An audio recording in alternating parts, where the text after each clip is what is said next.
इसमें हम लोग बजट की चर्चा करेंगे जो 2025-26 के लिए अभी हाल में ही जो है बजट पेश किया गया। हम लोग देखेंगे उसके प्रमुख बिंदु को। तो बजट की हम लोग चर्चा करेंगे। तो जब बजट पेश किया जाता है तो उसके दो भाग होते हैं। जब बजट पेश किया जाता है वो दो भाग में पेश किया जाता है। उसका एक पहला भाग होता है और एक जो है दूसरा भाग होता है। तो हम लोग पहले जो है भाग पहले को देखते हैं। संविधान के अनुच्छेद 112 में बजट की चर्चा की गई है। हालांकि बजट शब्द का जो है संविधान में कहीं भी प्रयोग नहीं है, वार्षिक वित्तीय विवरण शब्द का प्रयोग जो है किया गया है। ठीक है, जैसे कि जो अनुच्छेद 112 है उसके अनुसार कहा गया है कि राष्ट्रपति प्रत्येक वित्तीय वर्ष के संबंध में संसद के दोनों सदनों के समक्ष भारत सरकार की उस वर्ष के लिए प्रकलित प्राप्ति और व्ययों का विवरण रखवाएगा, जिसे इस भाग में वार्षिक वित्तीय विवरण कहा गया है। ठीक है, और वार्षिक वित्तीय विवरण को ही जो है आम बजट कहा जाता है। तो संविधान के अनुच्छेद 112 है, ठीक है, उसमें इसकी चर्चा है, जिसके अनुसार बजट को सरकार का वार्षिक वित्तीय विवरण कहा गया है। ठीक है, और वार्षिक वित्तीय विवरण को ही जो है आम बजट कहा जाता है। आम बजट कहा जाता है। तो अनुच्छेद 112 में जो है इसकी चर्चा है। अनुच्छेद 112 में क्या दिया गया है? तो राष्ट्रपति प्रत्येक वित्तीय वर्ष के संबंध में संसद के दोनों सदनों के समक्ष भारत सरकार की उस वर्ष के लिए प्रकलित प्राप्ति और व्ययों का विवरण रखवाएगा, जैसे इस भाग में वार्षिक वित्तीय विवरण कहा गया है। और वार्षिक वित्तीय विवरण को ही आम बजट कहा जाता है। ठीक है, देखो जैसे संविधान का एक और अनुच्छेद है और वो अनुच्छेद है 202। और जो अनुच्छेद 202 है इसमें प्रत्येक राज्य सरकार का वार्षिक वित्तीय विवरण तैयार करती है। ठीक है, प्रत्येक राज्य सरकार जो है राज्य का जो बजट होता है, राज्य का बजट कह ले या फिर हम लोग जो है वार्षिक वित्तीय विवरण कह सकते हैं। वार्षिक वित्तीय विवरण ये अनुच्छेद 202 के अनुसार जो है राज्य में होता है और केंद्र में जो है 112 के अनुसार किया जाता है। तो संविधान के अनुच्छेद 112 के अनुसार बजट को सरकार का वार्षिक वित्तीय विवरण कहा जाता है। हालांकि संविधान में बजट शब्द का उल्लेख नहीं है। यह एक वित्तीय वर्ष में सरकार की अनुमानित प्राप्ति एवं व्ययों का विवरण होता है, जैसा कि हम लोगों ने देखा। केंद्रीय बजट को राजस्व बजट और पूंजीगत बजट में वर्गीकृत किया जाता है। ठीक, जो केंद्रीय बजट होता है उसको जो है राजस्व बजट और पूंजीगत बजट में जो है वर्गीकृत किया जाता है। जैसे कि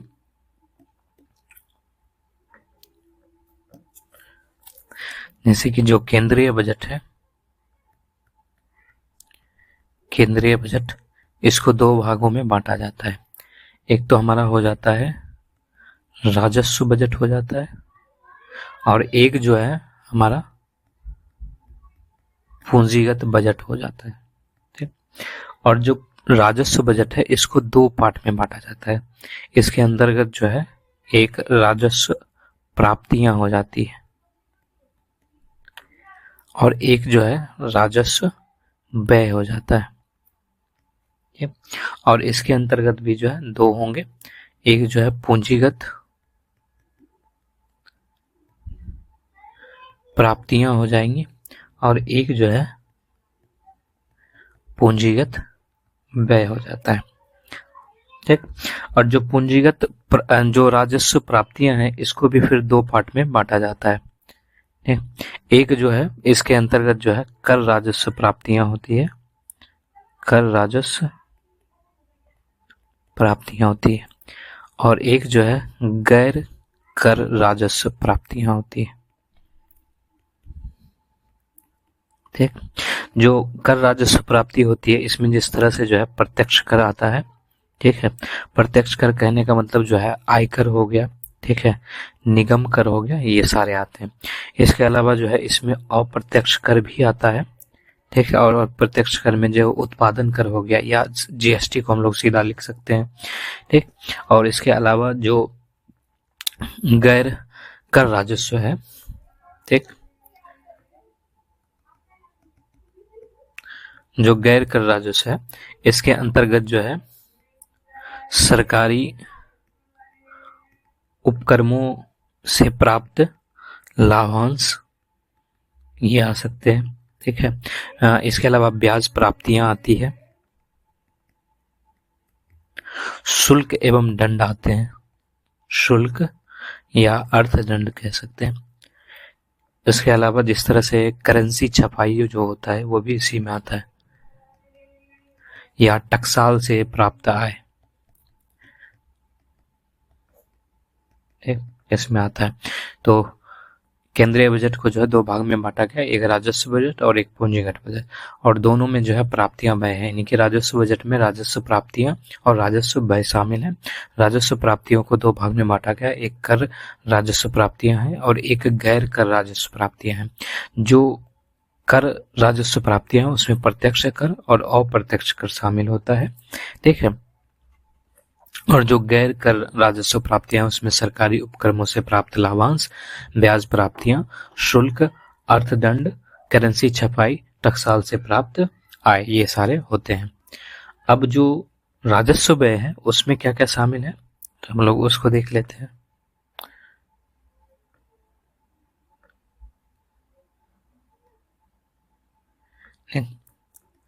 तो जो राजस्व व्यय है उसमें ब्याज भुगतान आता है, सब्सिडी आता है, रक्षा व्यय आता है। इसके अलावा जो सामान्य सेवाएं जिस तरह से हम लोग लिख सकते हैं, और सामान्य सेवा के अंतर्गत जैसे कि पुलिस प्रशासन हो गया, इन सब पे भी जो है खर्च होता है सरकार का, तो ये सब आता है। ठीक, तो राजस्व व्यय में ये सारे आते हैं। इसके अलावा जो है इधर जो पूंजीगत प्राप्तियां हैं इसके अंतर्गत जो है आंतरिक बाजार उधारी आएगा, आंतरिक बाजार उधारी हो गया, विदेशी ऋण व सहायता हो गए, विदेशी ऋण व सहायता। इसके अलावा जो है ऋण वसूली हो गया, ये सबसे पूंजी प्राप्त होता है। इसके अलावा विनिवेश को भी हम लोग ले सकते हैं। ठीक है, ये सब हो गए। और जो पूंजीगत व्यय है इसमें जो है निवेश ले सकते हैं, ऋण भुगतान ले सकते हैं, ठीक, और ऋण वितरण भी ले सकते हैं। ये सब व्यय हो गया, ऋण वितरण। ठीक, तो इस तरह से जो है केंद्रीय बजट को जो है बांटा जाता है। ठीक, इसलिए जो है इसमें कहा गया है कि केंद्रीय बजट को राजस्व बजट, ठीक है, और सरकार के कर एवं गैर कर राजस्व प्राप्ति एवं व्यय सहित, और पूंजीगत बजट को भी हम लोगों ने देखा कि पूंजीगत प्राप्ति और पूंजीगत व्यय में जो है वर्गीकृत किया जाता है। ठीक है, बजट की तैयारियां कैसे की जाती है? ठीक है, तो वित्त मंत्रालय का आर्थिक कार्य विभाग जो है वो बजट तैयार करने के लिए एक नोडल निकाय होता है। ठीक, नोडल निकाय होता है, और बजट मुख्यतः जो है विभिन्न विभागों, मंत्रालय और अपने अधीनस्थ आकलन प्राधिकरणों के प्राप्त व्यय एवं प्राप्ति के विस्तृत अनुमान के आधार पर तैयार किया जाता है। ठीक है, जैसे देखो क्या होता है कि संसद में बजट पारित करने की लंबी प्रक्रिया होती है। ठीक, संसद में जो बजट पारित किया जाता है उसकी लंबी प्रक्रिया होती है। जैसे हम लोग एक बार उसको देख लेते हैं।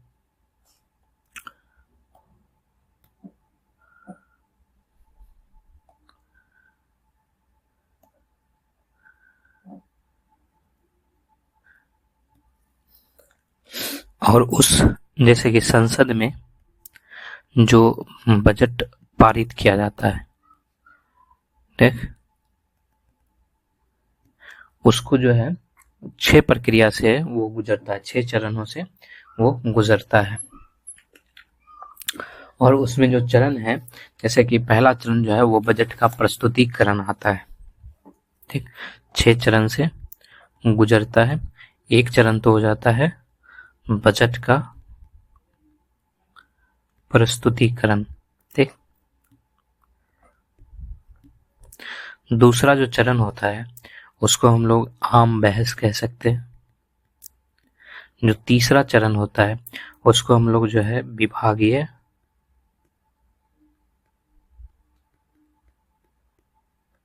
समितियों द्वारा जांच कह सकते हैं। और चौथा जो चरण होता है वो होता है अनुदान की मांग पर मतदान, और उसके बाद जो है विनियोग विधेयक का पारित होना। तो विनियोग विधेयक का पारित होना, ठीक है। और छठा जो है वो वित्त विधेयक का पारित होना, ठीक। पहला क्या था हमारा? पहला था बजट का प्रस्तुतिकरण, ठीक। तो सबसे पहले लोकसभा में, ठीक है, जो लोकसभा होता है, ठीक है, यहाँ पर वित्त मंत्री द्वारा जो है वित्त मंत्री द्वारा बजट प्रस्तुत किया जाता है और बजट पर वो भाषण भी देती हैं, ठीक है। तो ये पहला चरण जो है बजट का प्रस्तुतिकरण होता है, जिसमें जो है सर्वप्रथम लोकसभा में, ठीक है, राज्यसभा नहीं, लोकसभा में, ठीक है, लोकसभा में ही जो है वित्त मंत्री द्वारा बजट प्रस्तुत किया जाता है और बजट पर भाषण दिया जाता है। उसके बाद जो है बजट पर आम बहस होती है और इसके अंतर्गत जो है बजट पेश होने के बाद 3-4 दिनों तक लोकसभा में उस पर समग्र रूप से चर्चा होती है, ठीक है। ये 3 से 4 दिन का पीरियड हो सकता है।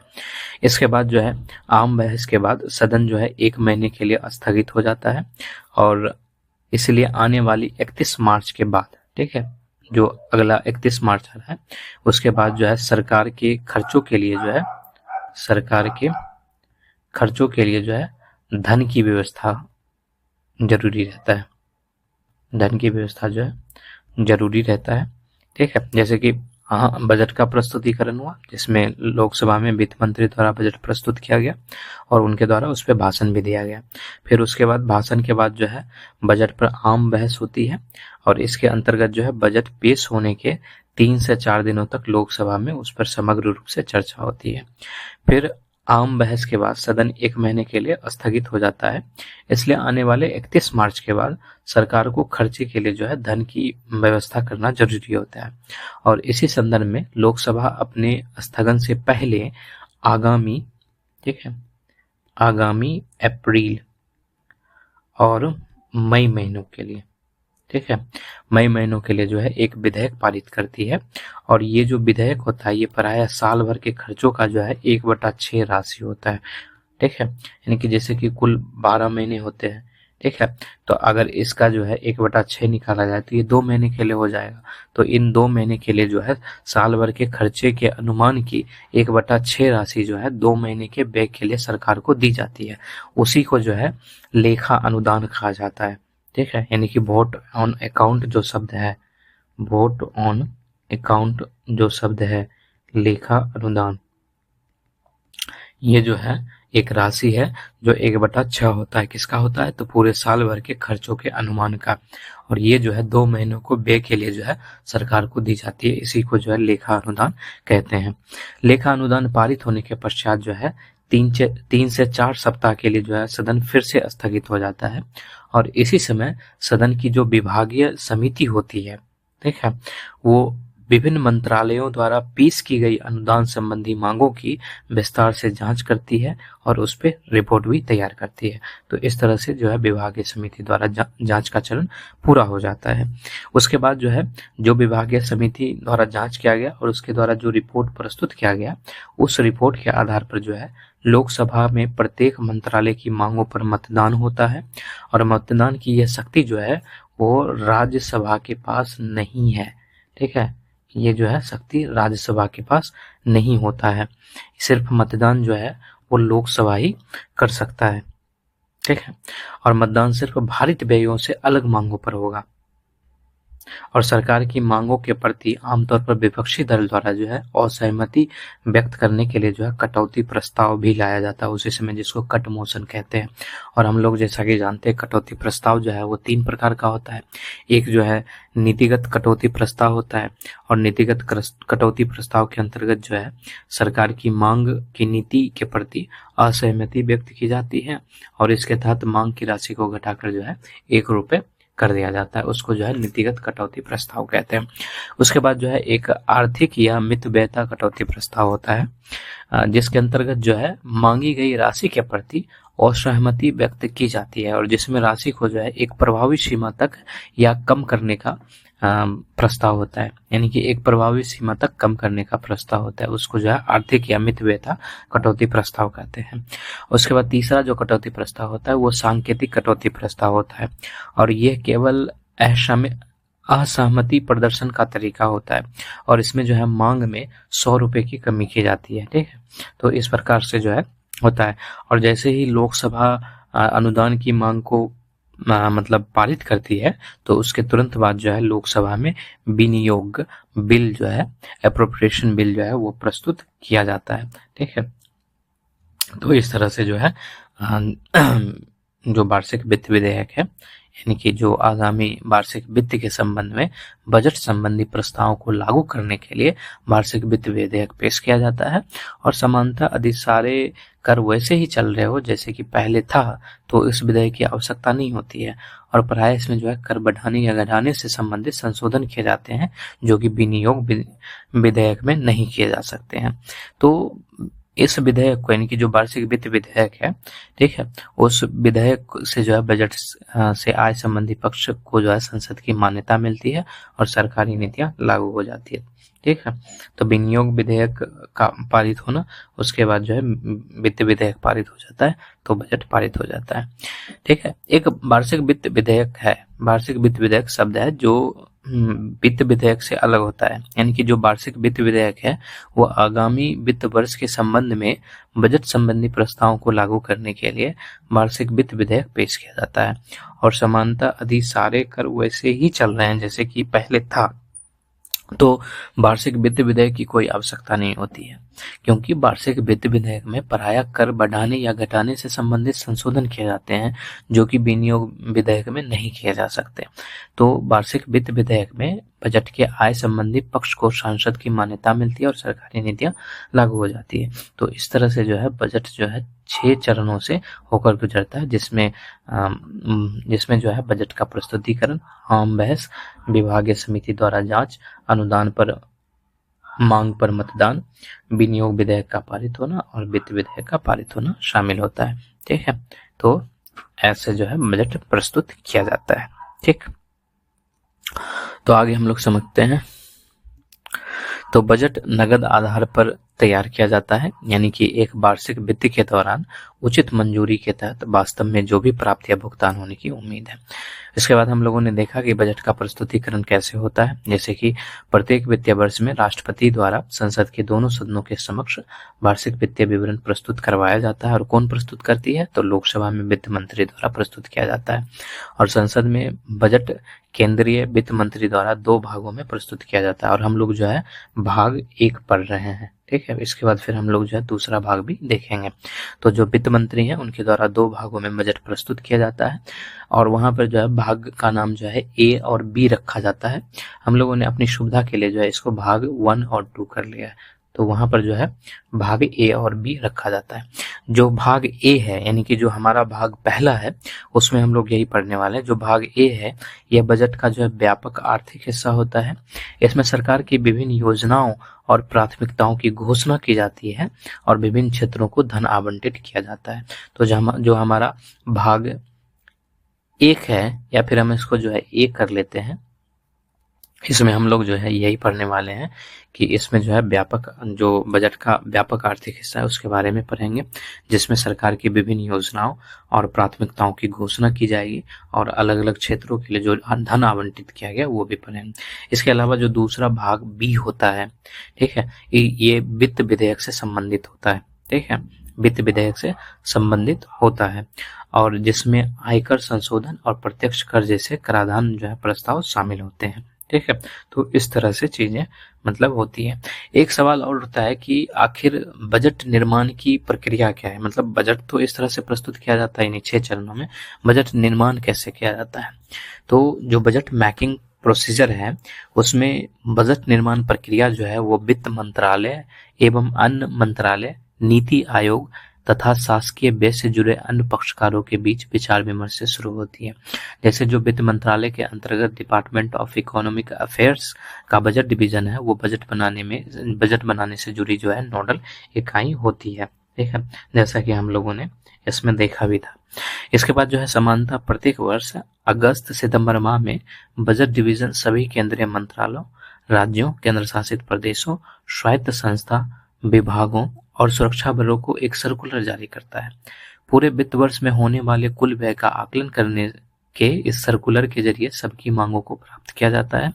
फिर जब सबकी मांगें प्राप्त हो जाती है तो उसके उपरांत वित्त मंत्रालय का डिपार्टमेंट ऑफ एक्सपेंडिचर मंत्रालयों और विभागों के साथ जो है गहन विचार विमर्श किया जाता है।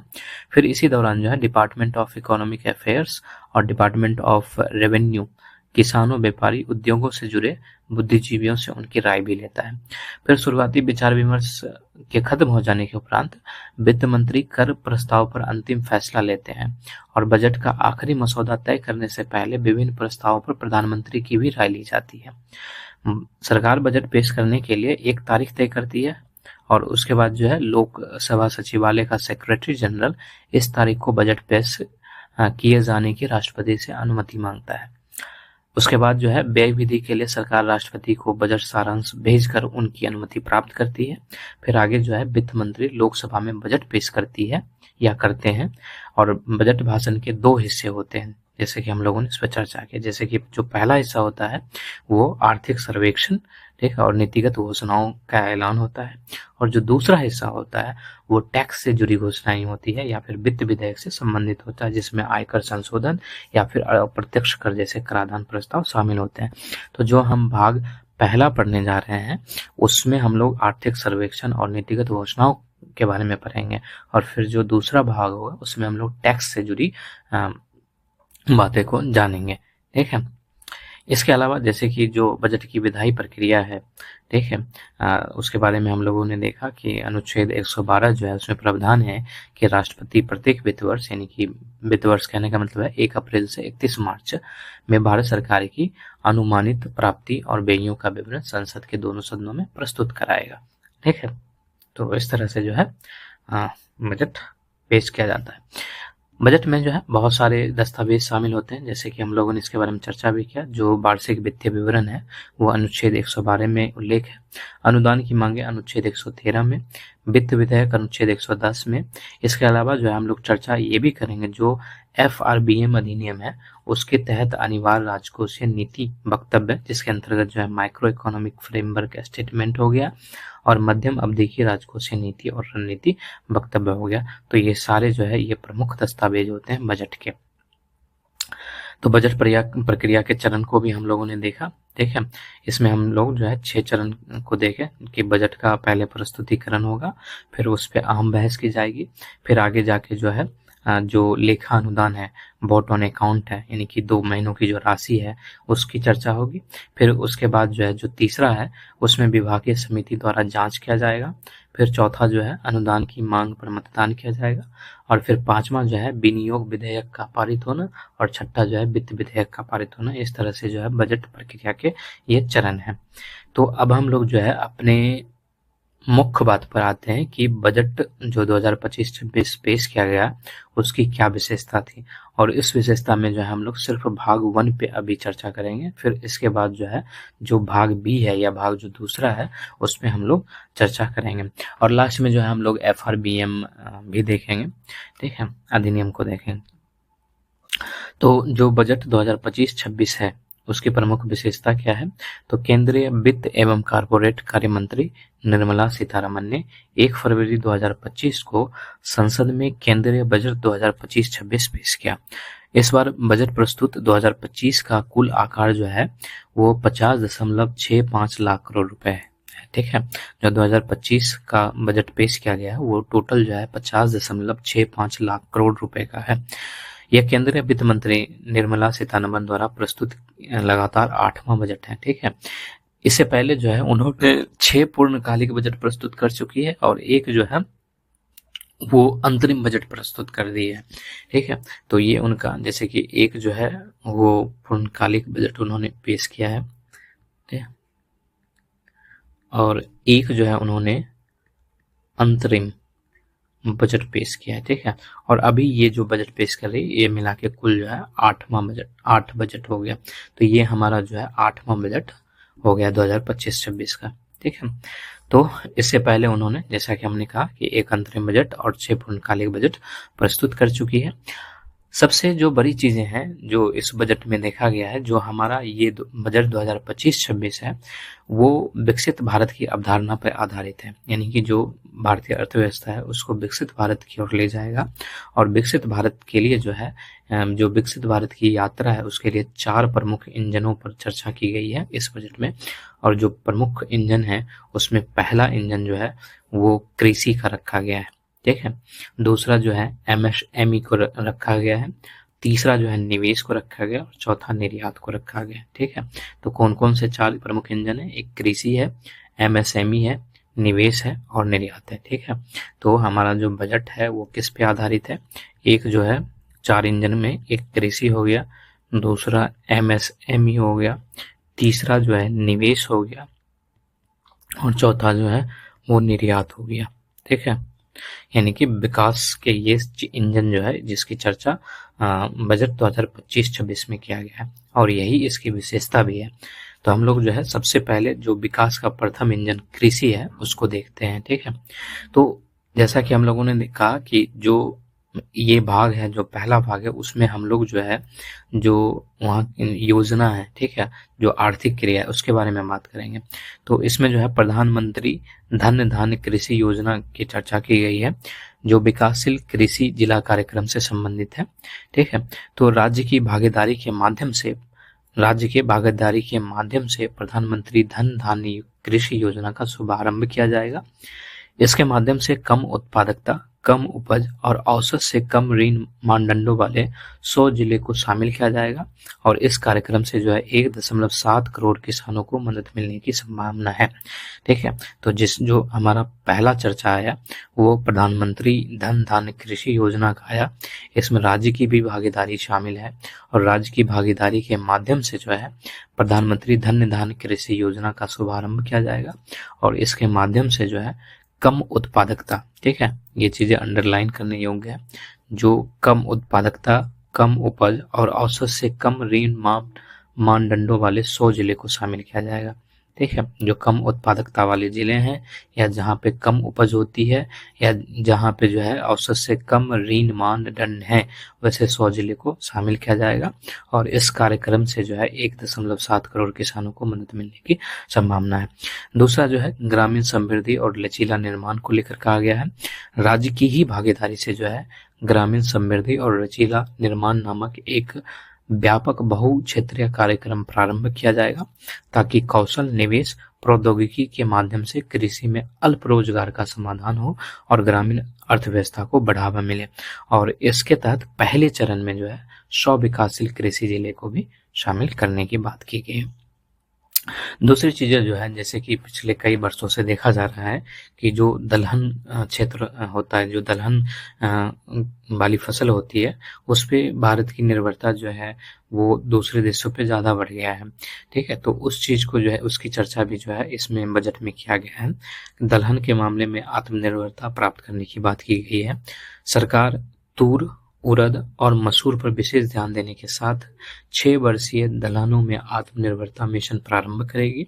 इस मिशन के तहत केंद्रीय एजेंसियां, नेफेड और राष्ट्रीय सहकारी उपभोक्ता महासंघ अगले 4 वर्षों के दौरान किसानों से इन दालों की खरीद करेगी, ठीक है। तो जो 3 दलहन फसल रखा गया उसमें तूर, उड़द और मसूर है, जिसपे जो है विशेष ध्यान सरकार देगी और इसके लिए जो है 6 वर्षीय, ठीक है, 6 वर्षीय दलहनों में आत्मनिर्भरता मिशन प्रारंभ करेगी, ठीक है। इसके बाद जो है सब्जी और फलों के लिए एक व्यापक कार्यक्रम लाया जाएगा। उत्पादन, प्रभावी आपूर्ति, प्रसंस्करण और किसानों के लिए लाभकारी मूल्य को बढ़ावा देने के लिए राज्यों की भागीदारी से एक व्यापक कार्यक्रम का शुभारंभ किया जाएगा। उसके बाद जो है बजट में बिहार को लेकर बहुत सारी बातें, जैसे कि बिहार में मखाना बोर्ड का गठन किया जाएगा। मखाना का उत्पादन, प्रसंस्करण, मूल्य संवर्धन और विपणन में सुधार लाने के लिए बिहार में मखाना बोर्ड स्थापित किया जाएगा, ठीक। इसके अलावा जो है राष्ट्रीय उच्च पैदावार बीज मिशन भी शुरू किया जाएगा, जिसका उद्देश्य क्या होगा, तो ये जो है अनुसंधान इकोसिस्टम को मजबूत करेगा। जो लक्षित विकास उच्च पैदावार वाले बीज होते हैं उसका प्रसार किया जाएगा और बीजों की 100 से अधिक किस्मों को जो है वाणिज्यिक स्तर पर उपलब्ध कराया जाएगा, ताकि किसान जो है उसका उपयोग कर जो है अपने फसल में जो है या अपनी आय को जो है दोगुना कर सकते हैं।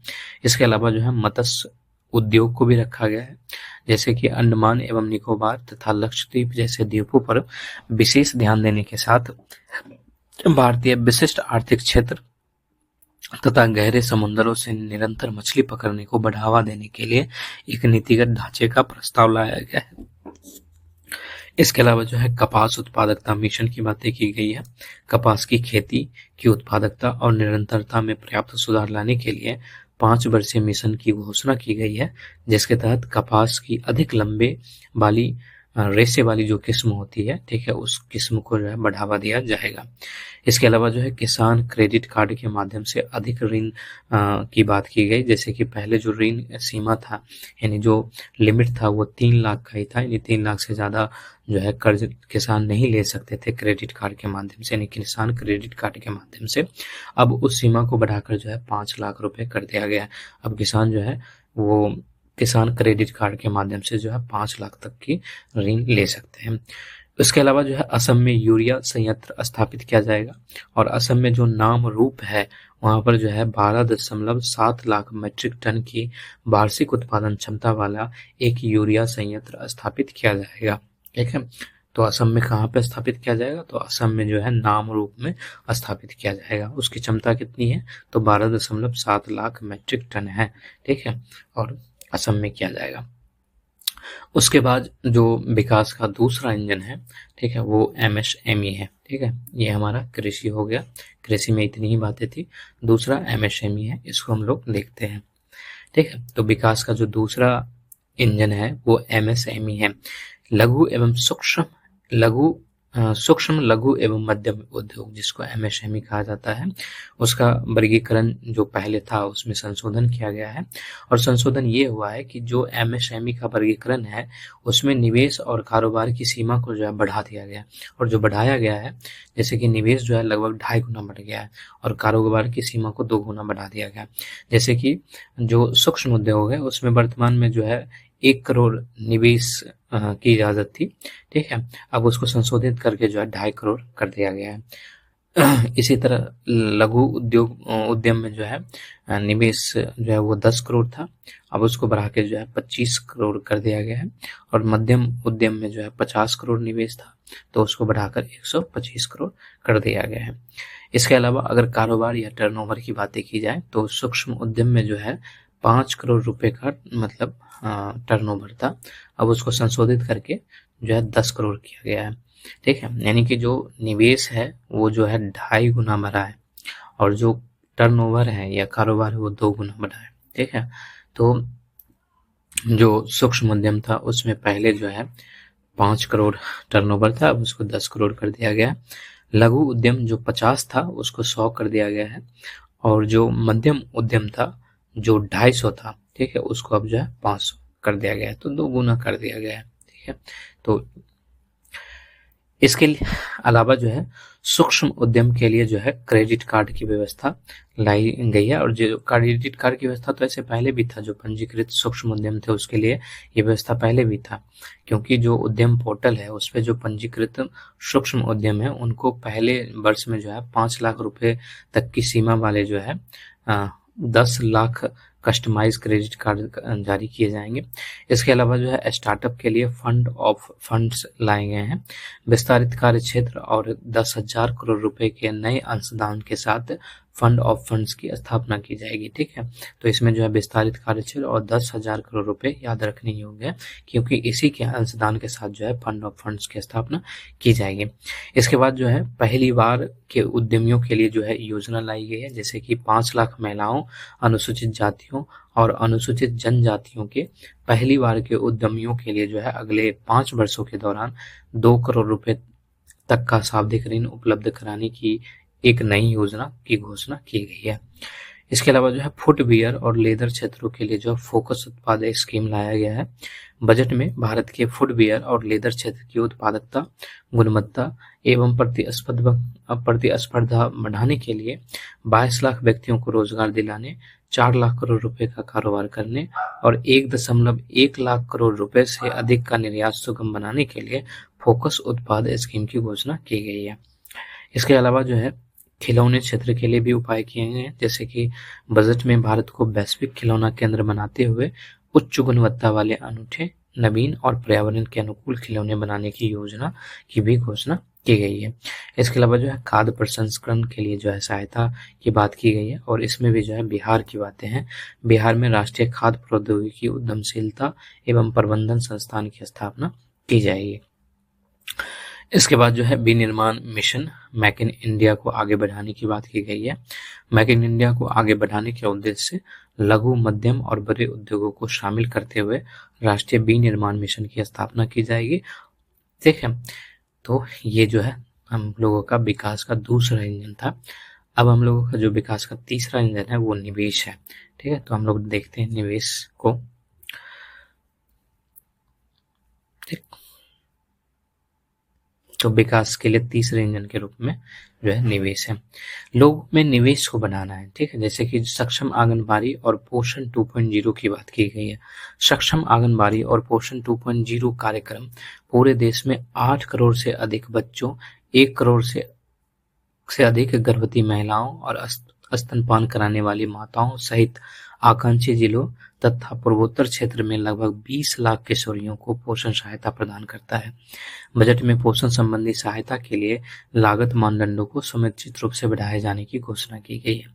इसके अलावा जो है अटल टिंकरिंग प्रयोगशाला की बातें की गई है।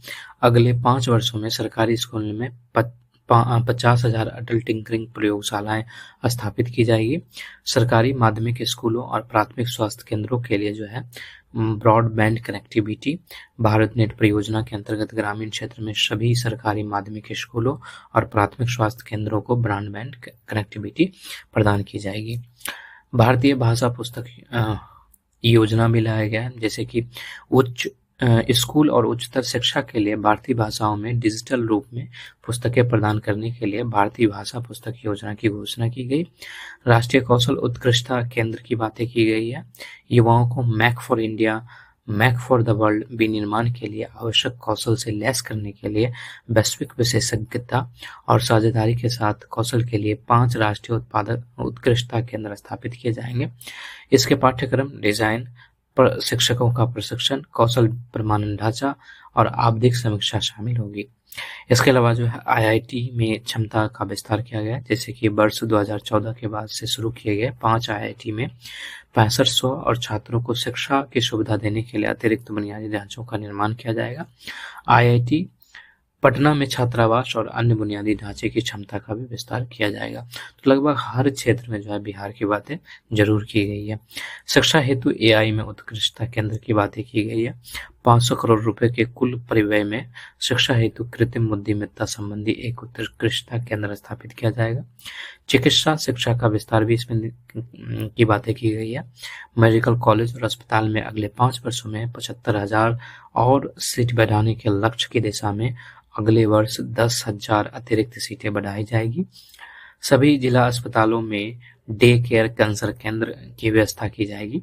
सरकार अगले 3 वर्षों में सभी जिला अस्पतालों में डे कैंसर केंद्र स्थापित करने की सुविधा प्रदान करेगी। वर्ष 2025-26 से ऐसे 200 केंद्र स्थापित किए जाएंगे। इसके अलावा जो है शहरी आजीविका सुदृढ़ीकरण की बातें की गई है। बजट में शहरी कामगारों की आमदनी बढ़ाने और अस्थायी आजीविका पाने में सहायता करने तथा उनके सामाजिक आर्थिक उत्थान हेतु योजना की घोषणा की गई है। इसके अलावा जो है PM स्वनिधि की बातें की गई है। PM स्वनिधि योजना से 68 लाख से ज्यादा स्ट्रीट वेंडर को लाभ मिला है। इसे विस्तारित करते हुए बैंकों से ज्यादा लोन यानी 30,000 रुपए की सीमा वाले UPI लिंक्ड क्रेडिट कार्ड और क्षमता निर्माण सहायता के साथ इस योजना को नया रूप दिया जाएगा।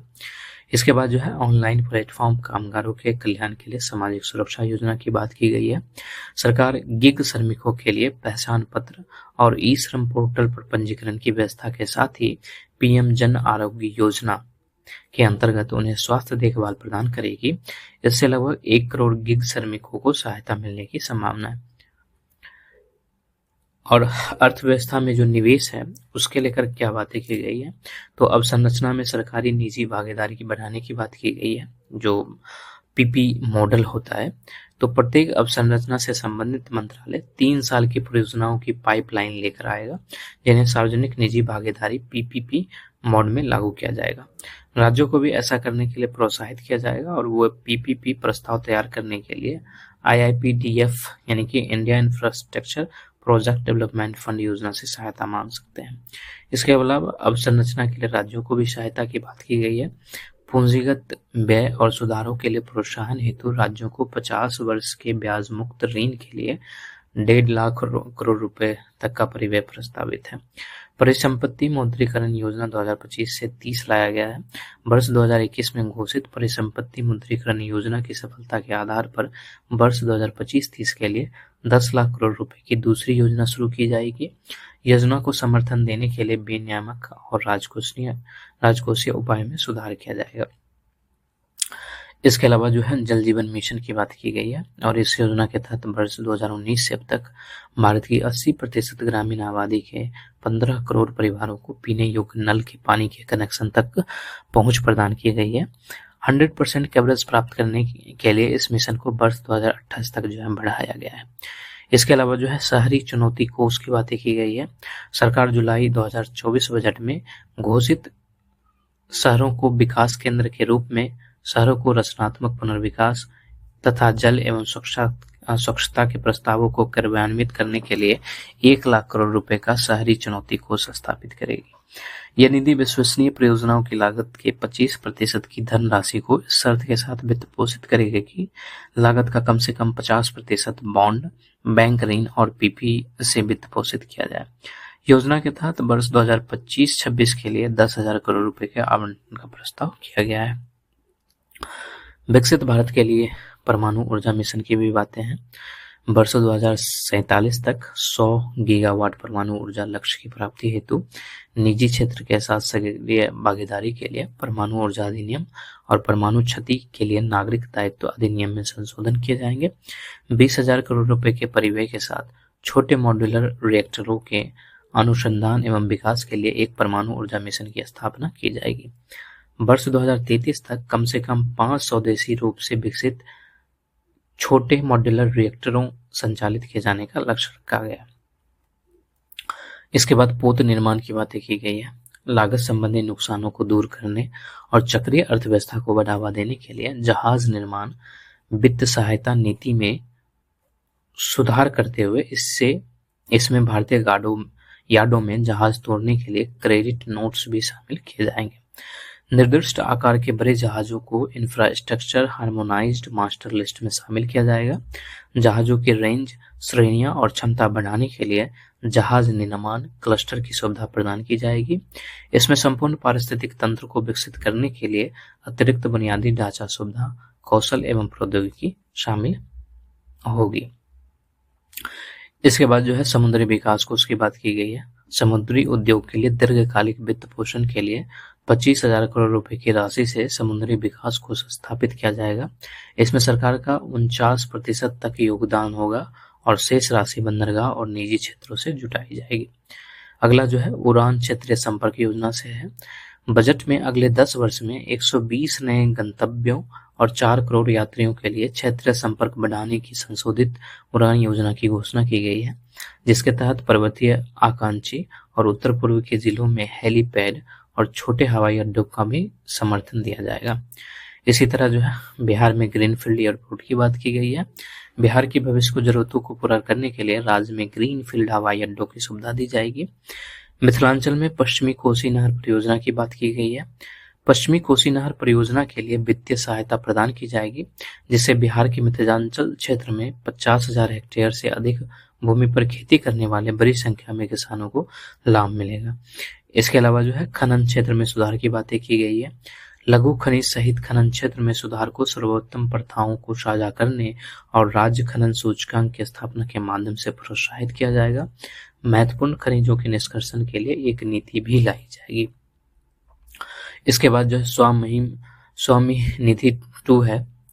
किफायती और मध्यम आय आवास के लिए विशेष विंडो स्वामी के तहत संकटग्रस्त आवास परियोजनाओं में 50,000 आवासीय इकाइयों को निर्माण को पूरा हो चुका है। वित्त मंत्री द्वारा 6 नवंबर 2019 को स्वामी निधि 1 की घोषणा की गई है। वर्ष 2025 में अन्य 40,000 इकाइयों का निर्माण पूरा हो जाएगा। स्वामी निधि को सरकार, बैंकों और निजी निवेशकों को योगदान से एक मिश्रित वित्त व्यवस्था के रूप में स्थापित किया जाएगा। 15,000 करोड़ रुपए के इस फंड का लक्ष्य अन्य 1 लाख इकाइयों को शीघ्रता से पूरा करना होगा। निजी क्षेत्र के लिए पीएम गति शक्ति डाटा की बातें की गई है। सार्वजनिक निजी भागीदारी को आगे बढ़ाने और परियोजना नियोजन में निजी क्षेत्र की सहायता के लिए पीएम गति शक्ति पोर्टल से प्रासंगिक डाटा और मानचित्रों तक पहुंच प्रदान की जाएगी। रोजगार आधारित वृद्धि के लिए पर्यटन की बातें की गई है। देश के शीर्ष 50 पर्यटन स्थलों को राज्यों के साथ साझेदारी में चुनौती मोड के माध्यम से विकसित किया जाएगा। प्रमुख बुनियादी ढांचों के निर्माण के लिए भूमि राज्यों को उपलब्ध करानी होगी। रोजगार आधारित विकास को सुविधाजनक बनाने के लिए निम्नलिखित उपाय किए जाएंगे। आतिथ्य प्रबंधन संस्थान सहित युवाओं के लिए गहन कौशल विकास कार्यक्रम आयोजित करना। होम स्टे के लिए मुद्रा ऋण प्रदान करना। पर्यटन स्थलों तक यात्रा और संपर्क में आसानी में सुधार करना। पर्यटक सुविधा, स्वच्छता और विपणन प्रयासों सहित प्रभावी गंतव्य प्रबंधन के लिए राज्यों को प्रदर्शन से जुड़े प्रोत्साहन प्रदान करना। कुछ पर्यटक समूहों के लिए वीजा शुल्क छूट के साथ साथ सुव्यवस्थित ई वीजा सुविधा शुरू करना। जुलाई 2024 के बजट में प्रस्तावित आध्यात्मिक और धार्मिक महत्व के स्थानों पर बल देने के साथ साथ भगवान बुद्ध के जीवन और समय से संबंधित स्थलों पर विशेष ध्यान दिया जाएगा। इसके अलावा जो है भारत में चिकित्सा, पर्यटन और स्वास्थ्य लाभ के बारे में कहा गया है। क्षमता निर्माण और आसान वीजा मानदंडों के साथ निजी क्षेत्र की भागीदारी से भारत में चिकित्सा, पर्यटन और स्वास्थ्य लाभ को बढ़ावा दिया जाएगा। ठीक है। इसके अलावा जो है नवाचार में निवेश की भी बातें की गई है। ठीक है। तो जो इसमें अगला आता है वो नवाचार के अंतर्गत जो अनुसंधान, विकास और नवाचार के लिए है। जुलाई 2024 के बजट में घोषित निजी क्षेत्र से प्रेरित अनुसंधान, विकास और नवाचार पहलों को कार्यान्वित करने के लिए 20,000 करोड़ रुपए का आवंटन किया गया था। इसी तरह जो है deep tech fund of funds की बातें की गई है। अगली पीढ़ी के स्टार्टअप को प्रोत्साहन के लिए deep tech fund for funds की संभावना तलाशी जाएगी। पीएम अनुसंधान अधेयता वृत्ति की बातें की गई है। पीएम अनुसंधान अधेयता वित्तीय योजना के अंतर्गत अगले 5 वर्षों में संवर्धित वित्तीय सहायता के साथ आईआईटी, आईआईएमसी में प्रौद्योगिकी अनुसंधान के 10,000 अद्वितीय वृत्तियां प्रदान की जाएगी। फसल जन्म प्लाज्म के लिए जो है जीन बैंक की बातें की गई है। भविष्य में खाद्य और पोषण सुरक्षा के लिए 10 लाख जन्म प्लाज्म लाइनों के साथ दूसरे जीन बैंक की स्थापना की जाएगी। यह सार्वजनिक और निजी दोनों क्षेत्रों को आनुवंशिक संसाधनों के लिए संरक्षण सहायता प्रदान करेगी। इसके बाद राष्ट्रीय भू-स्थानिक मिशन की बातें की गई है। बुनियादी भू-स्थानिक अवसंरचना और डाटा विकसित करने के लिए राष्ट्रीय भू-स्थानिक मिशन प्रारंभ किया जाएगा। ज्ञान भारतम मिशन की बातें की गई है। शैक्षणिक संस्थान, संग्रहालय, पुस्तकालय, निजी संग्रहकर्ताओं के साथ पांडुलिपि के सर्वेक्षण, दस्तावेजीकरण और संरक्षण के लिए ज्ञान भारतम मिशन शुरू किया जाएगा। इस मिशन के तहत 1 करोड़ से अधिक पांडुलिपियों को शामिल किया जाएगा। भारतीय ज्ञान प्रणाली का एक राष्ट्रीय डिजिटल संग्रह स्थापित किया जाएगा। ठीक। अब जो हमारा अगला है वो विकास का चौथा इंजन आ जाएगा और वो है निर्यात। ठीक है। और हम लोग देखते हैं निर्यात में क्या क्या बातें कही गई है। तो विकास के चतुर्थ इंजन के रूप में निर्यात की बातें हैं। तो इसके लिए जो है निर्यात संवर्धन मिशन की बात की गई है। तो वाणिज्य मंत्रालय, एमएसएमई और वित्त मंत्रालय द्वारा संयुक्त रूप से संचालित निर्यात संवर्धन मिशन स्थापित करने का प्रस्ताव किया गया है। इसके अलावा जो है भारत ट्रेड नेट की बातें की गई है। व्यापार प्रलेखन और वित्त पोषण समाधानों के लिए संयुक्त रूप से अंतर्राष्ट्रीय व्यापार के लिए भारत ट्रेड नेट BTN नामक एक डिजिटल सार्वजनिक अवसंरचना स्थापित की जाएगी। इसके बाद जो है वैश्विक आपूर्ति श्रृंखला के साथ एकीकरण हेतु सहायता की बातें की गई है। जो वैश्विक आपूर्ति श्रृंखला के साथ भारत की अर्थव्यवस्था है उसको जोड़ने की बात की है, ताकि जो घरेलू विनिर्माण क्षमता है उसका विकास किया जा सके और विकास के द्वारा जो है उसमें जो भी सहायता लगे वो सारे जो है इससे प्रदान किया जाएगा। दूसरा जो है वैश्विक क्षमता केंद्र के लिए राष्ट्रीय रूपरेखा की बातें की गई है। जो उभरते Tier 2 टाउन्स होते हैं, जो शहर होते हैं, उसमें जो है वैश्विक क्षमता केंद्रों को प्रोत्साहन देने के लिए जो है राज्यों के मार्गदर्शन के रूप में राष्ट्रीय रूपरेखा तैयार करने की जाएगी। इसके बाद जो अगला है वो वित्तीय क्षेत्र सुधार और विकास है। बीमा क्षेत्र में विदेशी प्रत्यक्ष निवेश की बातें की गई है। भारत में संपूर्ण प्रीमियम पर निवेश करने वाली कंपनियों के लिए बीमा क्षेत्र में FDI, ठीक है, विदेशी प्रत्यक्ष निवेश की सीमा अब 74% से बढ़ाकर जो है 100% की जाएगी। ठीक है, तो भारत में संपूर्ण प्रीमियम पर निवेश करने वाली कंपनियों के लिए बीमा क्षेत्र में FDI की सीमा 74% से बढ़ाकर 100% की जाएगी। NABFID द्वारा क्रेडिट वृद्धि सुविधा लाया गया, जो राष्ट्रीय वित्तीय अवसंरचना एवं विकास बैंक होता है, वो अवसंरचना के लिए जो है कारपोरेट बॉन्ड के उद्देश्य से आंशिक ऋण वृद्धि सुविधा स्थापित करेगा। इसके अलावा ग्रामीण क्रेडिट स्कोर्स की बातें की गई है। सार्वजनिक क्षेत्र के बैंक SHG सदस्यों और ग्रामीण क्षेत्रों के लोगों की ऋण आवश्यकताओं को पूरा करने के लिए ग्रामीण क्रेडिट स्कोर फ्रेमवर्क विकसित करेंगे। पेंशन क्षेत्र की बातें हैं। पेंशन उत्पादों को विनियमित समन्वय और विकास के लिए एक फोरम की स्थापना का प्रस्ताव है। विनियामक सुधार हेतु उच्च स्तरीय समिति की बातें की गई है। सभी गैर वित्तीय क्षेत्र संबंधी नियमों, प्रमाण, लाइसेंस और अनुमति की समीक्षा करने के लिए विनियामक सुधार हेतु उच्च स्तरीय समिति के गठन का प्रस्ताव है। राज्यों का निवेश अनुकूलन सूचकांक की बातें की गई है। प्रतिस्पर्धा समन्वित संघवाद की भावना को आगे बढ़ाने के लिए वर्ष 2025 में राज्यों का निवेश अनुकूलन सूचकांक शुरू किया जाएगा। जन विश्वास विधेयक 2.0 लाया जाएगा। जन विश्वास विधेयक 2.0 में 100 से अधिक प्रावधानों को गैर आपराधिक बनाने के लिए जो है प्रस्ताव लाया गया है। ठीक है, तो इसी के साथ जो है हमारा जो भाग पहला था, जो भाग A कह लें या भाग फर्स्ट कह लें, वो जो है यहीं पर समाप्त हो जाता है। ठीक है, इसमें हम लोगों ने जो है चर्चा किया था किस जो विकास के 4 इंजन थे, कृषि, ठीक है, कृषि हो गया, MSME हो गया, निवेश हो गया, निर्यात, इन चारों को हम लोगों ने देखा। अब जो इसका भाग दूसरा है, ठीक है, उसमें टैक्स की बातें होती है। ठीक है, तो हम लोग जो है इसके भाग दूसरे को देखते हैं। तो भाग ख जो है या भाग B कह लें, ठीक है, ये कर सुधार पर चर्चा करते हुए वित्त मंत्री ने कहा कि सुधार मंजिल नहीं है, बल्कि हमारे लोगों और अर्थव्यवस्था के लिए अच्छे परिणाम प्राप्त करने के साधन है। सुशासन प्रदान करने के लिए प्रतिक्रियाशील होने की आवश्यकता होती है। ठीक है, तिरुकुरुल ने श्लोक 542 में इसे वक्तव्य किया है, जो इस प्रकार है: बानों की बाजु हम उलागेल्ला मानवावन कौनों की बाजु हम कुड़ी। इसका अर्थ है कि जैसे जीवित प्राणी वर्षा की आशा में जीते हैं, ठीक है, वैसे ही नागरिक सुशासन की आशा में जीते हैं। ठीक है, तो ये लाइन जो है इम्पोर्टेंट है। ठीक है, बानों की बाज हम उलागेल्ला मन्नावम कौनों की बाजुम कुड़ी।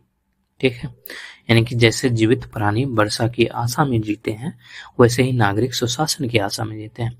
ये श्लोक जो है तिरुकुरुल से है और ये श्लोक नंबर 542 है। ठीक है, इसकी चर्चा की गई थी। तो हम लोग सबसे पहले प्रत्यक्ष कर पे आते हैं, डायरेक्ट टैक्स पे आते हैं। ठीक है, तो नई कर व्यवस्था के अंतर्गत जो है 12 लाख रुपए तक की आय पर जो है कोई आयकर देय नहीं होगा। ठीक है, उस पर कोई टैक्स नहीं लगेगा। अर्थात विशिष्ट दर जैसे कि पूंजीगत लाभ को छोड़कर 1 लाख रुपए प्रति माह की औसत आय पर जो है, जो व्यक्ति 1 लाख रुपए कमा रहा है प्रति माह, उसको जो है कोई आयकर देय नहीं होगा। वेतनभोगी करदाताओं के लिए यह सीमा जो है 75,000 रुपए की मानक कटौती के कारण जो है 12.75 लाख रुपए होगी। ठीक है, जो वेतनभोगी करदाता के लिए यह सीमा जो है 75 लाख रुपए की मानक कटौती के कारण जो है वो 12.75 लाख रुपए होगी। यह नई संरचना मध्यम वर्ग के करों को काफी कम करेगी और घरेलू उपभोग या उपयोग, बचत अथवा निवेश को बढ़ावा देने के लिए उनके पास अधिक धनराशि उपलब्ध होगी। नया आयकर विधेयक भी अध्यायों और शब्दों दोनों की दृष्टि से सुस्पष्ट है और प्रत्यक्ष होगा। यह करदाता और कर प्रशासन के लिए समझने में आसान होगा, जिससे कर सुनिश्चितता आएगी और मुकदमेबाजी कम होगी। इन प्रस्ताव के परिणाम स्वरूप प्रत्यक्ष करों में लगभग 1 लाख करोड़ और अप्रत्यक्ष करों में 2600 करोड़ रुपए का परित्याग होगा। ठीक है, ये मतलब सरकार के पास कम पहुंचेगा इतना पैसे। ठीक है, तो संशोधित कर संरचना क्या है, तो हम लोग जो है उसको देखते हैं। जैसे कि 12 लाख से अगर ऊपर होता है तो जो 0 से 4 लाख रुपए अगर ऊपर हो जाता है तो वहां पे शून्य है। 4 से 8 लाख रुपए पर जो है 5% का है। 8 से 12 लाख रुपए पर 10%, 12 से 16 पर 15%। ठीक है, ये जो है जैसे कि 4 बढ़ रहा है, ये भी 4 है। ठीक है, ये भी 4 बढ़ रहा है, ये 4 बढ़ रहा है, ये भी 4 बढ़ रहा है। ठीक है, और इधर जो है 5-5 होते जाएगा, प्लस 5-5 होते जाएगा। ठीक है, तो ये याद करने के लिए इस तरह से आसान हो सकता है। तो 16 से 20 लाख के लिए जो है 20%, 20 से 24 लाख के लिए 25%। ठीक है, और 24 लाख से अधिक के लिए जो है 30% टैक्स लगेगा। ठीक है, इसके बाद जो है TDS को तर्कसंगत बनाया जाएगा। वरिष्ठ नागरिकों के लिए ब्याज पर कटौती की सीमा 50,000 रुपए से दोगुनी बढ़ाकर जो है 1 लाख रुपए की जा रही है। किराए पर TDS के लिए जो है वार्षिक सीमा 2.40 लाख रुपए से बढ़ाकर 6 लाख रुपए की गई। भारतीय रिजर्व बैंक की उदारीकृत धन प्रेषण स्कीम के अंतर्गत धन प्रेषण पर TDS की सीमा को 7 लाख रुपए से बढ़ाकर 10 लाख रुपए किया गया है। उच्च TDS कटौती के प्रावधान केवल गैर पैन मामलों पर ही होंगे। विवरणी दाखिल करने की नियत तारीख तक TDS के भुगतान में विलंब को गैर आपराधिक घोषित करने का प्रावधान है। इसके अलावा जो है स्वैच्छिक अनुपालन को प्रोत्साहन दिया गया, जैसे कि लगभग 90 लाख करदाताओं ने अतिरिक्त कर का भुगतान करते हुए स्वैच्छिक रूप से अपनी आय संबंधी ब्यौरों को अद्यतन किया है। किसी भी कर निर्धारण वर्ष के लिए अद्यतन विवरणी दाखिल करने की समय सीमा को मौजूदा 2 वर्ष से बढ़ाकर 4 वर्ष करने का प्रस्ताव किया गया है। अनुपालन बोझ को कम करना, छोटे धर्मार्थ न्यायसों संस्थाओं की पंजीकृत अवधि को बढ़ाकर 5 वर्ष से 10 वर्ष कर ऐसी संस्थाओं के अनुपालन संबंधी बोझ को कम किया गया। करदाताओं को अपने स्वामित्व वाली संपत्तियों के लिए शून्य वार्षिक मूल्य का दावा बिना किसी शर्त के 2 संपत्तियों के लाभ की अनुमति का प्रस्ताव लाया गया। इसके बाद व्यवसाय करने की सुगमता के लिए किया गया, जैसे कि 3 वर्षों की ब्लॉक अवधि के लिए अंतर्राष्ट्रीय लेन देन के मामलों में आर्म्स लेंथ मूल्य निर्धारण करने हेतु एक योजना की शुरुआत की गई है। जो आर्म्स लेंथ मूल्य होता है, इसका तात्पर्य यह है कि किसी लेन देन में लागू होने वाली वह कीमत जो अनियंत्रित परिस्थितियों में हो। इसका प्रयोग कर यह सुनिश्चित किया जाता है कि कर उद्देश्यों के लिए लेन देन की कीमत उचित हो। अंतर्राष्ट्रीय कराधानों में विवादों को कम करने और निश्चितता को बनाए रखने के लिए जो है सेफ हार्बर नियमों के दायरे का विस्तार किया गया। 19 अगस्त 2024 को या उसके पश्चात व्यक्तियों द्वारा राष्ट्रीय बचत स्कीम से किए गए आहरण पर छूट की बातें की गई है। इसी तरह राष्ट्रीय पेंशन प्रणाली वात्सल्य खातों के लिए भी जो ऐसी व्यवस्था का प्रस्ताव है जो समग्र सीमाओं के अधीन जो है सामान्य NPS खाताओं के लिए भी उपलब्ध होगा। इसके बाद जो रोजगार और निवेश है, उसमें जो इलेक्ट्रॉनिक विनिर्माण स्कीम के लिए जो कर निश्चितता है उसको लेकर क्या क्या कहा गया, तो उसको हम लोग देखते हैं। उन अनिवासियों के लिए प्रकलित कराधान व्यवस्था का प्रस्ताव जो ऐसी निवासी कंपनी को सेवाएं प्रदान करते हैं जो इलेक्ट्रॉनिक विनिर्माण सुविधा स्थापित या संचालन कर रही है। विशिष्ट इलेक्ट्रॉनिक विनिर्माण इकाइयों की आपूर्ति के लिए उपकरण घटकों को स्टोर करने वाले अनिवासियों की कर निश्चितता के लिए एक सुरक्षित बंदरगाह सेवा आरंभ की गई। अंतर्देशीय जहाजों के लिए टन भार कर योजना की बातें की गई है। देश में अंतर्देशीय जल परिवहन को बढ़ावा देने के लिए मौजूदा टन भार कर योजना के लाभों को भारतीय पोत अधिनियम 2021 के अंतर्गत पंजीकृत अंतर्देशीय जलयानों के लिए विस्तारित करने का प्रस्ताव किया गया है। स्टार्टअप के निगमन का विस्तार, जैसे कि 1 अप्रैल 2030 से पहले निगमित होने वाले भारतीय स्टार्टअप को इकोसिस्टम को 5 वर्षों तक अवधि का विस्तार कर स्टार्टअप लाभ प्रदान किए गए। इसके अलावा जो वैकल्पिक निवेश निधियां हैं, जैसे कि AIF श्रेणी 1 और श्रेणी 2 AIF अवसंरचना को ऐसे ही अन्य क्षेत्रों में निवेश निकायों को प्रतिभूतियों से होने वाले लाभों पर कराधान की निश्चितता प्रदान करने का प्रस्ताव लाया गया है। सॉवरेन और पेंशन निधियों के लिए निवेश तिथि को भी विस्तार किया गया है। जो सॉवरेन वेल्थ फंड और पेंशन निधि द्वारा अवसंरचना क्षेत्र में वित्त पोषण को बढ़ावा देने के लिए निवेश करने की तारीख जो है 5 वर्ष बढ़ाकर जो है अब 31 मार्च 2030 तक करने का प्रस्ताव किया गया है। तो ये सारी बातें जो है प्रत्यक्ष कर को लेकर हो गया। जो अप्रत्यक्ष कर को लेकर बातें हैं, इनडायरेक्ट टैक्स को लेकर, औद्योगिक वस्तुओं के सीमा शुल्क ढांचे का युक्तिकरण को लेकर कहा गया है कि केंद्रीय बजट 2025-26 के प्रस्ताव में 7 टैरिफ दरों को हटाने का प्रस्ताव किया गया है। यह 2023-24 के बजट में हटाई गई 7 टैरिफ दरों के अतिरिक्त है। इसके बाद शेष बची टैरिफ दरें शून्य दर सहित 8 रह जाएंगी।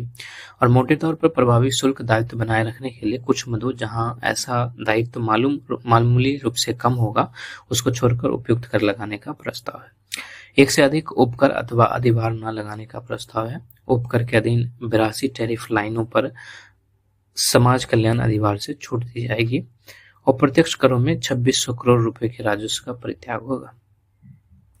इसके अलावा जो औषधि दवा के आयात पर है, उस पर भी राहत प्रदान किया गया है।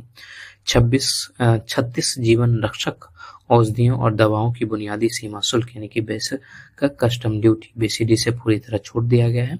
इसके अलावा 6 जीवन रक्षक दवाएं 5% के रियायती सीमा शुल्क दवाओं में उनको शामिल किया गया है। ठीक है, यानी कि जो 36 जीवन रक्षक औषधि है उस पर जो है मतलब जो सीमा शुल्क है, बेसिक सीमा शुल्क, वो नहीं लिया जाएगा। और जो 6 जीवन रक्षक दवाएं हैं उस पर 5% का रियायती सीमा शुल्क लिया जाएगा। औषधि कंपनियों द्वारा चलाए जाने वाले रोगी सहायता कार्यक्रमों के अंतर्गत जो है उन्हें विशिष्ट सुविधाएं भी प्रदान की जाएगी। इसके बाद जो है घरेलू विनिर्माण और मूल्यवर्धन की सहायता को लेकर कहा गया, जैसे कि जो महत्वपूर्ण खनिज होते हैं, जैसे कोबाल्ट पाउडर और लिथियम आयन बैटरी के अपशिष्ट, लिंक्ड लेड, जिंक और 12 अन्य महत्वपूर्ण खनिजों पर बुनियादी सीमा शुल्क में छूट प्रदान किया जाएगा। वस्त्र को लेकर कहा गया है कि घरेलू तकनीकी वस्त्र उत्पादों को बढ़ावा दिया जाएगा और 2 अन्य प्रकार के शटल रहित करघों वाली टेक्सटाइल मशीनरी सीमा शुल्क से उसको मुक्त किया जाएगा।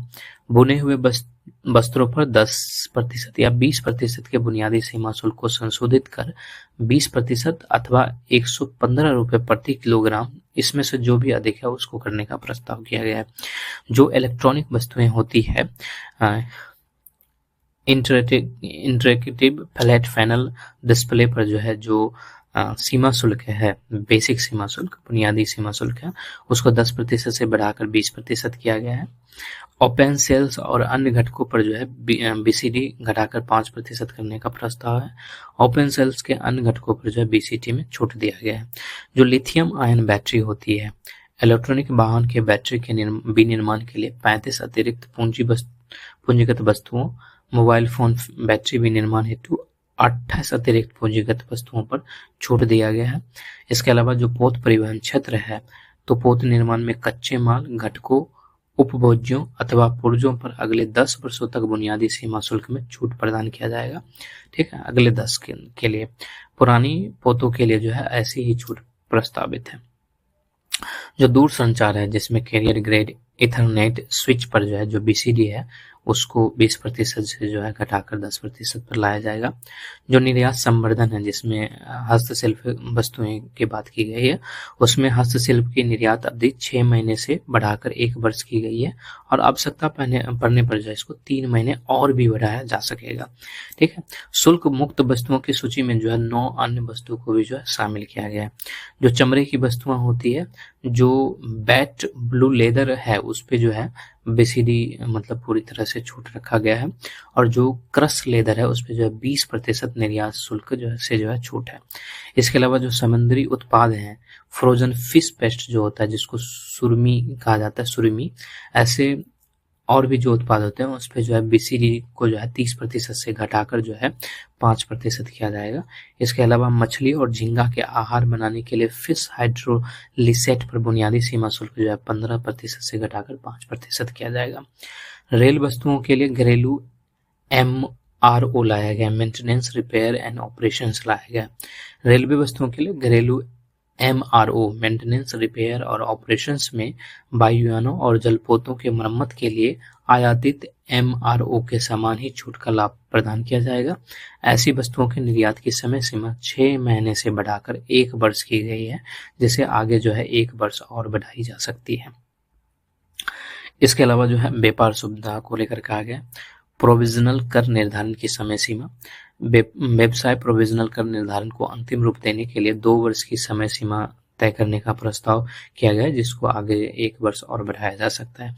इसी तरह जो स्वैच्छिक अनुपालन है, उसमें आयात या निर्यात की सुविधा के लिए माल की मंजूरी के बाद स्वेच्छा से महत्वपूर्ण तथ्यों की घोषणा कर सकते हैं और जुर्माने के बिना ब्याज सहित शुल्क का भुगतान कर सकते हैं। इसके अलावा अंतिम उपयोग की समय सीमा का विस्तार किया गया है। आयातित वस्तु के अंतिम उपयोग की समय सीमा 6 महीने से बढ़ाकर 1 वर्ष की गई है और ऐसे आयातकों को मासिक विवरण की बजाय जो है केवल तिमाही विवरण दाखिल मतलब करना होगा। इसके अलावा जो राजकोषीय नीति है, उसमें जो संशोधित अनुमान 2024-25 के लिए लगाया गया है, उधारियों के अलावा कुल प्राप्तियों का जो संशोधित अनुमान है वो 31.47 लाख करोड़ रुपए है, जिससे निवल कर प्राप्तियां जो है 25.57 लाख करोड़ रुपए हैं। कुल व्यय का संशोधित अनुमान जो है 47.16 लाख करोड़ रुपए है, जिसमें पूंजीगत व्यय लगभग जो है 10.18 लाख करोड़ रुपए है। राजकोषीय घाटे का संशोधित अनुमान जीडीपी का जो है वो 4.8% रखा गया है। अब जो है बजट 2025-26 का अनुमान क्या है, तो वर्ष 2025-26 में उधारियों के अतिरिक्त कुल प्राप्तियां और व्यय जो है वो क्रमशः कितने होंगे। जैसे जो कुल प्राप्तियां हैं वो 34.96 लाख करोड़ रुपए का होगा और जो कुल व्यय है वो 50.65 लाख करोड़ रुपए रहने का अनुमान है। ठीक है। इसके अलावा जो है निवल कर प्राप्तियां जो है वो 28.37 लाख करोड़ रुपए रहने का अनुमान है। इसके अलावा राजकोषीय घाटा जीडीपी का 4.7% रहने का अनुमान है। राजकोषीय घाटे को वित्त पोषित करने के लिए दिनांकित प्रतिभूतियों से निवल बाजार उधारियों के जो है 11.54 लाख करोड़ रुपए रहने का अनुमान है। ठीक है। इसके अलावा जो है शेष वित्त पोषण, लघु बचतों और अन्य स्रोतों के आने की संभावना है। सकल बाजार उधारियां जो है वो 14.82 लाख करोड़ रहने का अनुमान है। वित्त वर्ष 2025-26 में कैपेक्स व्यय जो है 11.21 लाख करोड़ रुपए, जो कि जीडीपी का 3.1% रहने का अनुमान है। ठीक है। अब जैसे कि हम लोग जो है ग्राफ के माध्यम से देखेंगे बजट को, जैसे जो केंद्रीय बजट है 2025-26, ठीक है, तो बजट पे हम लोग एक नजर डालते हैं। ठीक, तो जो ये इस कलर का है ये 2023-24 का वास्तविक बजट है और ये कलर जो है ये 2024-25 बजट अनुमान है। इसके अलावा जो ग्रीन है, ठीक है, ये जो है 2024-25 का संशोधित अनुमान है और पर्पल जो है ये 2025-26 का बजट अनुमान है। ये सारे जो है करोड़ों में। देखो जो प्राप्तियां हुई है, प्राप्तियां में एक राजस्व प्राप्ति और एक पूंजी प्राप्ति है। ठीक है। तो जो 2023-24 का वास्तविक था, ठीक है, वो जो है ये 27,29,036 का था। ठीक है, 2023-24 का ये वास्तविक हो गया 2023-24। इसी तरह जो है ये 2024-25 का बजट अनुमान है, ठीक। और ये जो है ये 2024-25 का जो है संशोधित अनुमान है, और ये जो हमारा है ये 2025-26 का बजट अनुमान है, और 2000 जो 25-26 का बजट अनुमान है वो 34,20,409 करोड़ रुपए हैं, ठीक है। ये इसी तरह जो है हम लोग पूंजी में देख सकते हैं, ठीक। ये वाला जो है ये 2023-24 का जो है वास्तविक होगा, और ये वाला जो है 2024-25 का बजट अनुमान है। ये वाला जो है 2024-25 का संशोधित अनुमान है, और ये जो है 2025-26 का बजट अनुमान है, ठीक है। तो पूंजीगत प्राप्ति में जो है 2025-26 का जो बजट अनुमान है वो 16,44,936 करोड़ रुपए होगा, ठीक है। अगर हम लोग व्यय की बातें करें तो 2025-26 में जो बजट अनुमान है उसमें जो है 39,44,255 करोड़ रुपए जो है वो बजट अनुमान लगाया गया है, और राजस्व व्यय लगाया गया, और जो पूंजीगत व्यय है, जो पूंजी व्यय है वो जो है 11,21,090 करोड़ रुपए होंगे, ठीक है। इसी तरह जो है जो रेल बजट है उसको हम लोग देख सकते हैं, ठीक। जो 2023-24 का वास्तविक था, ठीक है, उसमें 3,260 करोड़ रुपए था निवल राजस्व रेल का, ठीक है।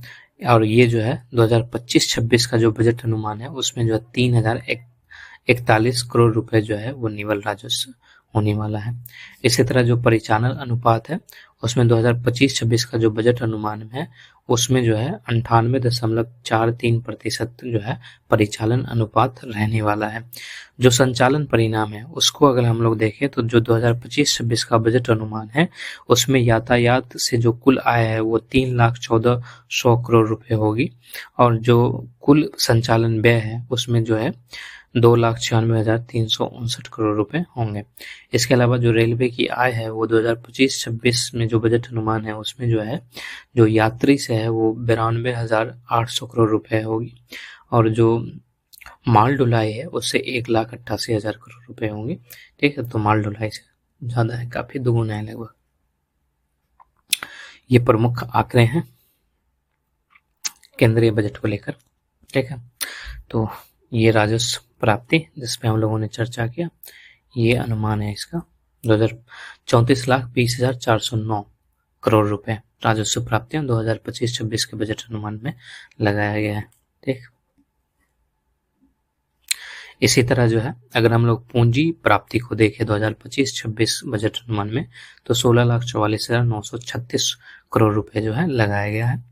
कुल प्राप्ति की बात करें तो ये जो है 50,65,345 करोड़ रुपए जो है 2025-26 में बजट अनुमान लगाया गया है, ठीक। तो कुल व्यय जो है कितना हो जाएगा 50,65,345 करोड़ रुपए।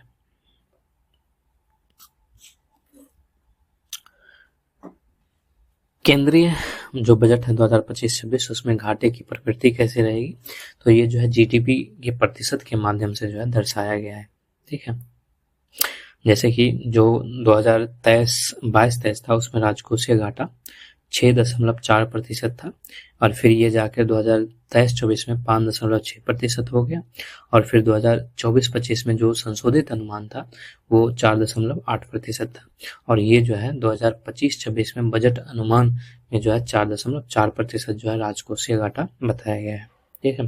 राजस्व घाटे की बात करें तो ये 2025-26 में ये जो है 1.5% जो है वो बजट अनुमान का है, ठीक है। जीडीपी के प्रतिशत को लेकर ये लगाया गया राजस्व घाटा को लेकर।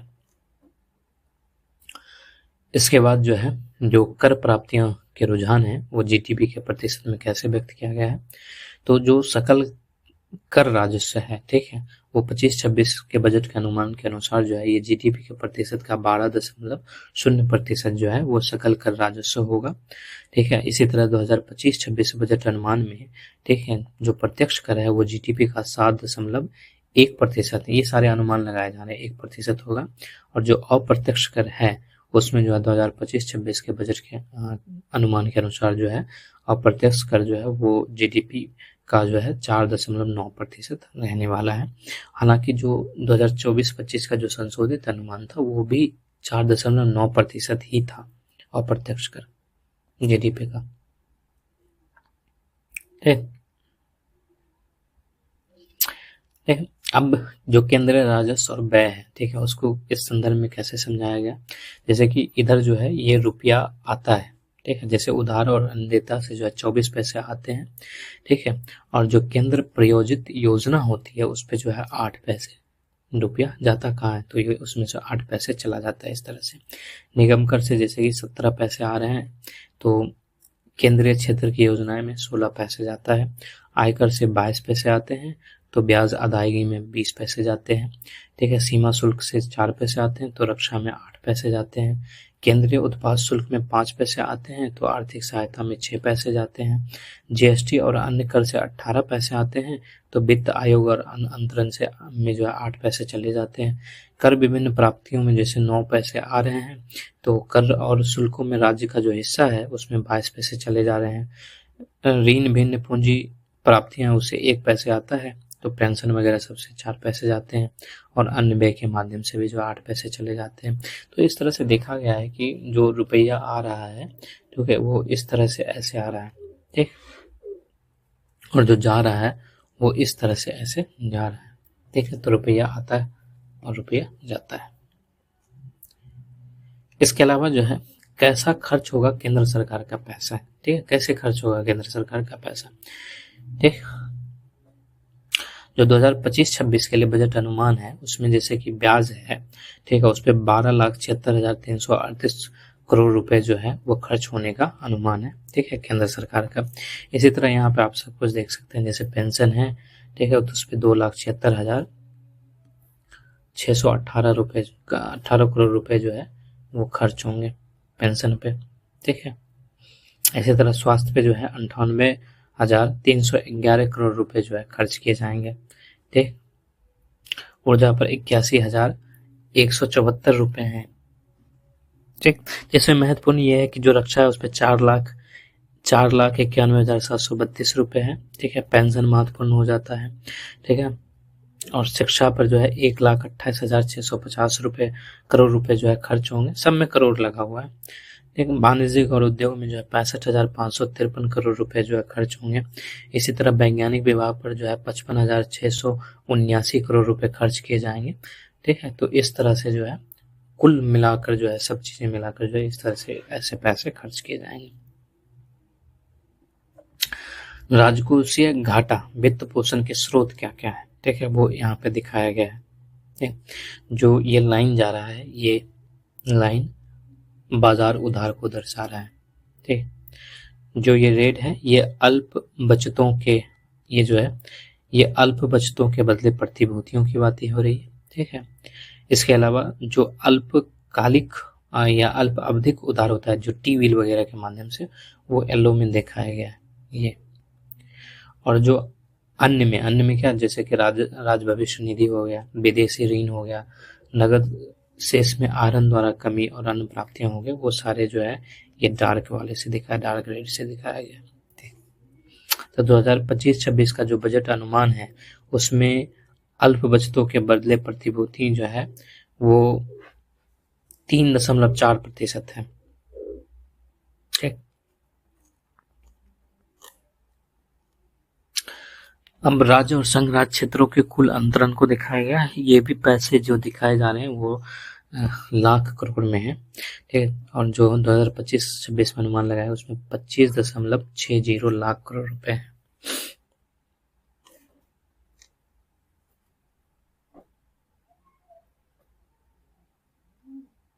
ठीक। ये जो पार्ट है ये पूंजी परिसंपत्ति के सृजन हेतु सहायता अनुदान है, और ये ब्लैक वाला जो है ये पूंजीगत व्यय को दिखा रहा है, और ये जो लाइन है ये प्रभावी पूंजीगत व्यय को दिखा रहा है इसमें। और हमारा जो 25-26 का बजट अनुमान है उसमें पूंजीगत व्यय जो है 11.2 है, ठीक है, लाख करोड़ में। और उसके बाद जो पूंजी परिसंपत्ति के सृजन हेतु सहायता अनुदान है वो 4.3 है, ठीक है, इस तरह से है। तो ये था हम लोगों का बजट जिसको हम लोगों ने देखा, और उस पे हम लोगों ने अलग अलग चीजें चर्चा की। तो इसमें हम लोग जो है यहीं तक रखते हैं।